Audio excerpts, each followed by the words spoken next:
नमस्कार विद्यार्थी मित्रांनो, मी निलेश विके इव्हॉनेस अकॅडमीच्या ऑनलाईन प्लॅटफॉर्मवर आपलं सगळ्यांचं स्वागत करतो। काल झालेल्या संयुक्त पूर्वपरीक्षा गट क 2022च्या अर्थशास्त्र या विषयाच्या प्रश्नांची संभाव्य उत्तरे काय असतील ते आपण बघणार आहोत। यामध्ये सेट ए या प्रश्नपत्रिकेचे आपण विश्लेषण करतो आहे। त्यानुसार पहिला जो प्रश्न आहे अर्थशास्त्राचा तो आहे प्रश्न क्रमांक 56। रेपो दर म्हणजे ज्या दराने रिकामी जागा असा प्रश्न आहे। 4 ऑप्शन दिलेले आहेत। व्यापारी बँका लोकांना कर्ज देतात, हा पहिला ऑप्शन आहे। दुसरा ऑप्शन आहे सरकारची कर्ज घेण्यावर आकारला जातो। तिसरा ऑप्शन आहे रिझर्व्ह बँक ऑफ इंडिया व्यापारी बँकांना कर्ज देते। चौथा ऑप्शन आहे व्यापारी बँका त्याच्याकडे असणाऱ्या बचती ठेवीवर दर आकारतात। तर याचं योग्य उत्तर आहे ते आहे पर्याय क्रमांक 3, रिझर्व्ह बँक ऑफ इंडिया व्यापारी बँकांना कर्ज देते, त्या कर्जावर आकारला जाणारा जो दर आहे त्यालाच रेपो दर असे म्हणतात। ज्या पद्धतीने सामान्य व्यक्ती जेव्हा बँकेकडनं कर्ज घेतो तर त्या कर्जावर व्याज आकारलं जातं बँकेकडनं, त्याच पद्धतीने जेव्हा रिझर्व्ह बँक ऑफ इंडिया बाकी बँकांना कर्ज म्हणून पैसा पुरवठा करतं, त्या कर्ज पुरवठ्यावर जे इंटरेस्ट दर म्हणजेच त्यालाच म्हणतो आपण इंटरेस्ट रेट म्हणजेच बँक दर आकारतं त्यालाच रेपो दर असे म्हटलं जातं। तर 56 या प्रश्नाचं योग्य उत्तर आहे ऑप्शन क्रमांक 3। त्यानंतर आहे 57 प्रश्न, खालीलपैकी कोणते भारतातील लोकसंख्या विस्फोटाचे कारण नाही म्हटलेलं आहे। तर नाही शब्दाकडे लक्ष द्या। तर निरक्षरता हे लोकसंख्या विस्फोटाचे कारण आहे, कारण निरक्षरतेमुळे लोकांना लोकसंख्या वाढीचे दुष्परिणाम कळत नाही, त्या कारणाने लोकसंख्येचा विस्फोट होत राहतो। त्यानंतर आहे त्या कारणाने निरक्षरता हे लोकसंख्या विस्फोटाचे कारण नाही असं नाही, ते कारण आहे।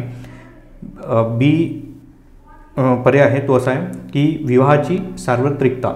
तर विवाहाची सार्वत्रिकता म्हणजेच काय, युनिव्हर्सलायझेशन ऑफ मॅरेज। आता कसं आहे की आपल्या सोसायटीमध्ये तुम्ही बघता की आपले ते लग्न करणे हे एक तुमच्या लाईफचा गोल होऊन जातो आहे। तर अशा वेळेस काही असे वयोगट आहे किंवा मुलींचे खास करून 14 ते 20 या वयोगटात लवकरात लवकर मुलींचे लग्न केल्या जातात। तर अशा वेळेस कमी वयात लग्न झाल्याकारणाने त्यांचा जो काही लाईफ पिरियड आहे त्या लाईफ पिरियडमध्ये ते 3 ते 4 मुलांनाही जन्माला घालतात आणि त्या कारणाने जास्तीत जास्त मुलांना जन्म दिल्याकारणाने लोकसंख्येचा विस्फोट होतो। त्या कारणाने विवाहाची सार्वत्रिकता हे कारण नाही असं नाही, तेही कारण आहे लोकसंख्या विस्फोटाचे। तिसरं पर्याय आहे एकत्र कुटुंब पद्धती। एकत्र कुटुंब पद्धतीमध्ये काय होतं की कमवणारे जे काही हात असतात ते खूप जास्त असतात, त्या कारणाने जे काही न्यूक्लिअर फॅमिली म्हणतो आपण, तर त्या न्यूक्लिअर फॅमिलीमध्ये एकाच व्यक्तींवर कदाचित त्या घराची भिस्त असतं। अशा वेळेस जे जन्मदर आहे त्या फॅमिलीचा किंवा मुलांचा जो जन्म होतो त्या फॅमिलीमध्ये तो जास्तीत जास्त 2 मुलापर्यंत होतो। पण एकत्र कुटुंब पद्धतीमध्ये खूप सारे हात हे कमवणारे असल्याकारणाने त्या नवीन जन्मलेल्या मुलींचा जो काही भार आहे तो सर्वांवर पडतो, त्या कारणाने एकत्र कुटुंब पद्धतीमध्ये जास्त मुलं जन्माला येतात। त्या कारणाने एकत्र कुटुंब पद्धती हे सुद्धा लोकसंख्या विस्फोटाचे कारण आहे, म्हणजेच ते कारण नाही असं होणार नाही। त्यानंतर आहे डी राहणीमानातील सुधारणा। जशी जशी राहणीमानातील सुधारणा होतं तशी तशी लोकसंख्या ही कमी होत जाते, इतकं लक्षात ठेवा। करेक्ट, म्हणजे लोकसंख्या विस्फोटाचे हे कारण नाही आहे राहणीमानातील सुधारणा। तर म्हणून राहणीमानातील सुधारणा हे विस्फोटाचे कारण नाही आहे आणि आपल्याला तेच विचारलेलं आहे की खालीलपैकी कुठलेही लोकसंख्या विस्फोटाचे कारण नाही, तर डी। तर फक्त डी हे उत्तर राहील प्रश्न क्रमांक 57चं। त्यानंतर आहे प्रश्न क्रमांक 58, FRBM कायदा केव्हापासून लागू करण्यात आला।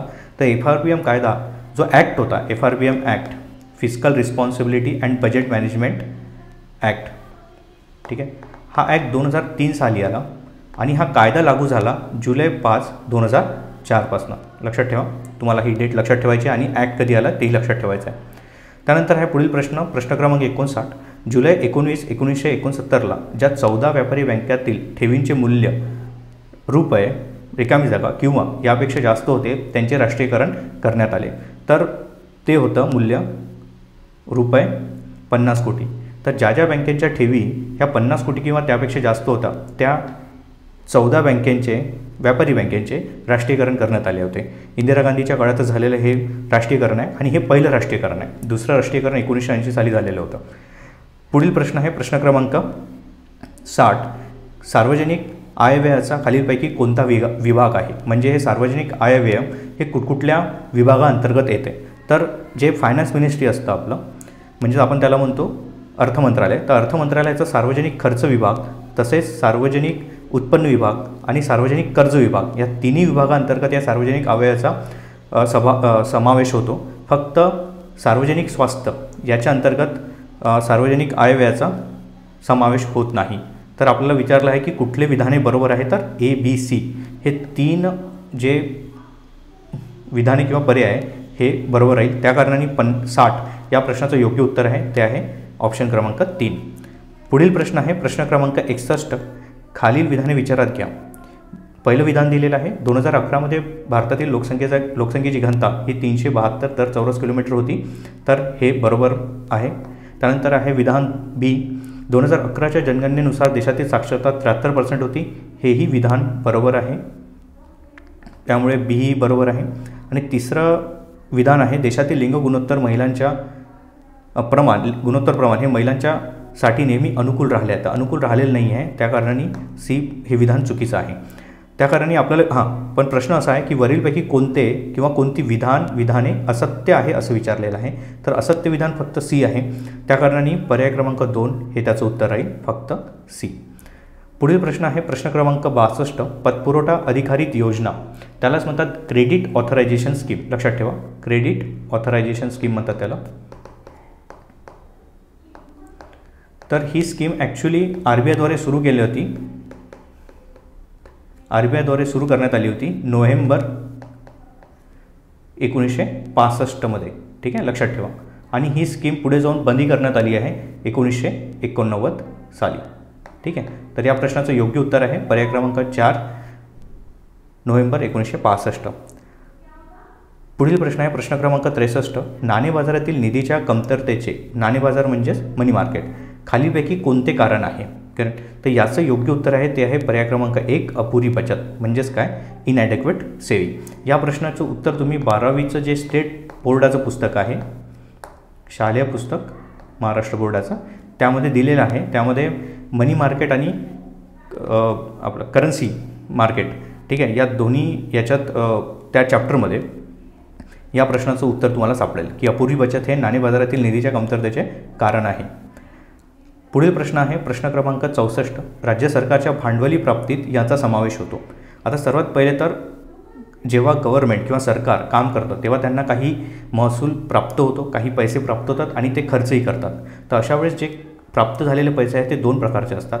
एक आहे भांडवली प्राप्ती आणि महसुली प्राप्ती. महसुली प्राप्ती आणि दुसरं असतं भांडवली प्राप्ती. ठीक.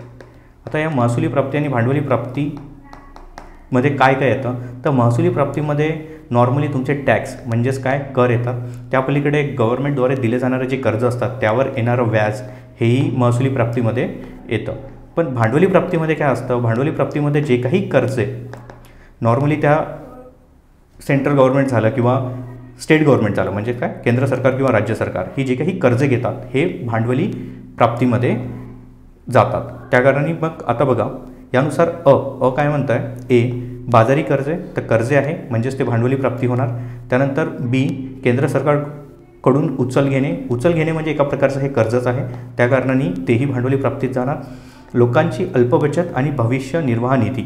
आता लोकांची अल्पबचत आणि भविष्य निर्वाह निधी हा राज्य सरकारद्वारे मॅनेज केला जातो. अशा वेळेस कधीकधी राज्य सरकार अल्पबचत आणि भविष्य निर्वाह निधीमधनंही पैसा घेतं कर्ज म्हणून, पण शेवटी तो सरकारचा पैसा नसतो, तो लोकांना परत करायचा असतो. म्हणजेच काय झालं की ही एका प्रकारचं कर्ज आहे, त्या कारणाने राज्य सरकारच्या भांडवली प्राप्तीत लोकांची अल्पबचत व भविष्य निर्वाह निधीचं योगदानही येणार. डी जे आहे केंद्र सरकारकडून GSTचा वाटा. GST काय आहे, GST एका प्रकारचा टॅक्स आहे आणि हा टॅक्स जसं मी तुम्हाला सांगितलं की टॅक्स येतं तुमचा महसुली प्राप्तीमध्ये, भांडवली प्राप्तीमध्ये येत नाही, त्या कारणाने डी येणार नाही. तर ABC हे या प्रश्नाचं योग्य उत्तर राहील म्हणजेच काय पर्याय क्रमांक 3. पुढील प्रश्न आहे प्रश्न क्रमांक 65. कोणत्याही शासनाच्या सार्वजनिक खर्चाची प्रवृत्ती पुढील प्रमाणे असते. बघा कुठलंही सरकार प्रयत्न करतं की आपली अर्थव्यवस्था वाढली पाहिजे, त्यासाठी अर्थव्यवस्थेमध्ये जितका पैसा सरकार देईल तितके जास्त जे अर्थव्यवस्थेला चालना मिळेल किंवा उद्योगधंदे वाढेल.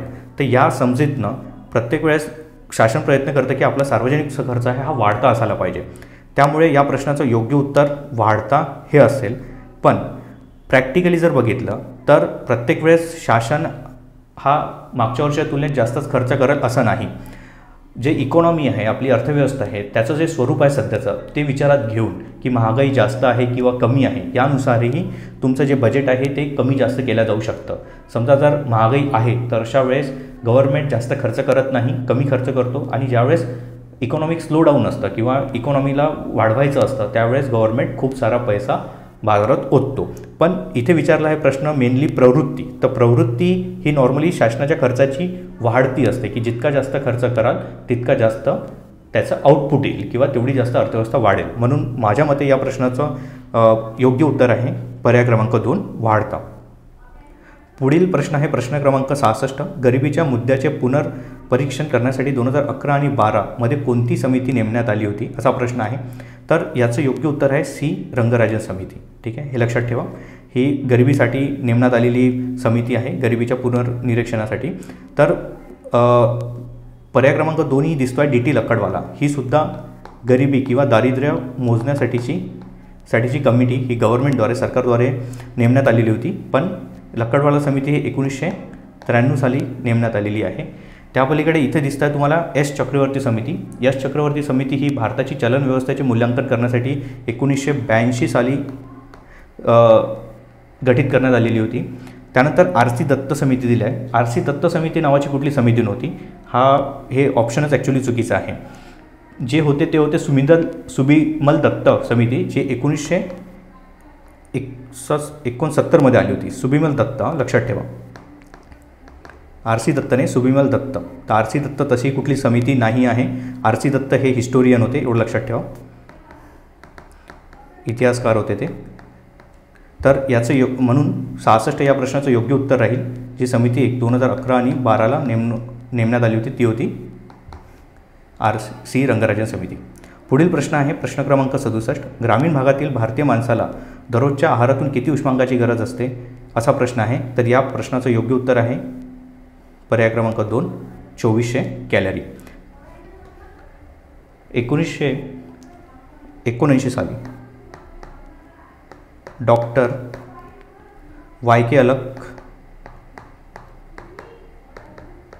समिती नेमण्यात आलेली होती आणि या समितीद्वारे ग्रामीण व शहरी भागासाठी आवश्यक अशा कॅलरीचा डेटा देण्यात आलेला होता. जसं की ग्रामीण भागातील जे काही व्यक्ती आहेत त्याला दर दिवशी 2400 कॅलरीची गरज आहे असं त्यांच्याकडनं सांगितण्यात आलं होतं.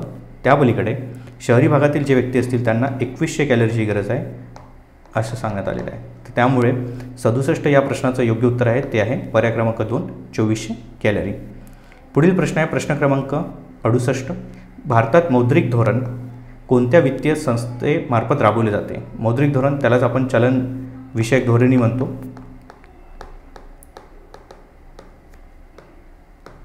ठीक आहे, तर चलन विषयक धोरण हे भारतात भारतीय रिझर्व्ह बँक RBI राबवते. त्या पलीकडे आणखी एक धोरण आहे राजकोषीय धोरण, त्यालाच फिस्कल पॉलिसी म्हणतो आपण. तर राजकोषीय धोरण हे केंद्र सरकारद्वारे राबविले जाते. लक्षात ठेवा, केंद्र सरकार किंवा सरकार. तर बघा पुढील प्रश्न आहे तो आहे प्रश्न क्रमांक 69. राष्ट्रीय तेलबिया विकास प्रकल्प म्हणजे नॅशनल ऑइलसीड्स डेव्हलपमेंट प्रोग्राम NODP या वर्षात सुरू करण्यात आला. हा गव्हर्नमेंटचा जो एक डेटा होता त्यामधनं घेतलेला हा क्लिपशॉट आहे. यामध्ये बघा दिलेला आहे की national oilseed development project was launch during the 6th plan during 1984-85 आणि continued during the 7th plan 1985-86. तर या प्रश्नाचं जर जवळपासचं उत्तर द्यायचं झालं तर आयोग 1985 आणि 86 म्हणजेच काय पर्याय क्रमांक 3 हे बरोबर उत्तर देईल. पुढील प्रश्न आहे प्रश्न क्रमांक 70 जो शेवटचा प्रश्न आहे आपला. खालील विधाने विचारात घ्या.